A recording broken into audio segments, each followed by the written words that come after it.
সবার কিন্তু ভিন্ন ভিন্ন একটা অনুভূতি। হয়তো কেউ আগে ভোটার হয়েছেন, এখন ভোট দিচ্ছেন প্রথম, এবং তারা সবাই কিন্তু ব্যস্ত। নিজ নিজ পেশায় সবাই দায়িত্ব পালন করছেন।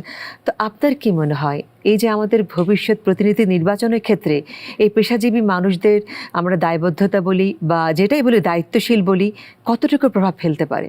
এই আসন্ন ত্রয়োদশ জাতীয় সংসদ নির্বাচন এবং একই সাথে গণভোট, এই দুইটি আমাদের গণতান্ত্রিক ব্যবস্থার জন্য একটি মাইলফলক হিসাবে কাজ করবে। পেশাজীবী হিসাবে তাদের গুরুত্ব, এই নির্বাচন দুটি যাতে যেহেতু একই দিনে হবে, এটা সুষ্ঠু সুন্দরভাবে করার জন্য তারা ব্যাপক ভূমিকা রাখতে পারেন। আমাদের যারা ডাক্তার, ইঞ্জিনিয়ার, মসজিদের ইমাম সাহেব, তারপর উদ্যোক্তা, আজকে যারা এখানে এসেছেন, আরও বিভিন্ন সাংবাদিক আছেন, যারা আছেন, এরা সমাজের আমাদের আস্থার প্রতীক।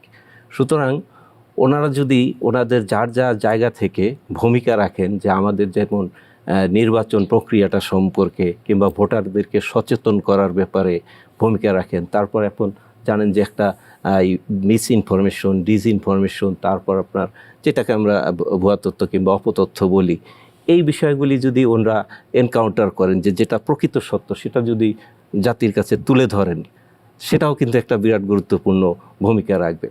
এই যে যে বিশাল একটা জনগোষ্ঠী, যে তরুণ, এর সাথে হচ্ছে পেশাজীবী, এই দুটো যদি একসাথে শক্তি, কিন্তু অন্যরকম একটা বিশাল বিষয়। এটা ওনারা যেই কথাগুলি বলবেন, এটা দিয়ে অনেক আমাদের যারা ভোটার আছে তারা মোটিভেটেড হবে, ওনারা ইনফ্লুয়েন্সার হিসাবে কাজ করবে, এবং আমাদের যেই ভবিষ্যৎ নেতৃত্ব এবং আমাদের যেই গণভোটের মাধ্যমে যেই আকাঙ্ক্ষা, সেটি বাস্তবায়নে আমি মনে করি যে ওনারা ব্যাপক প্রভাব বিস্তার করবেন।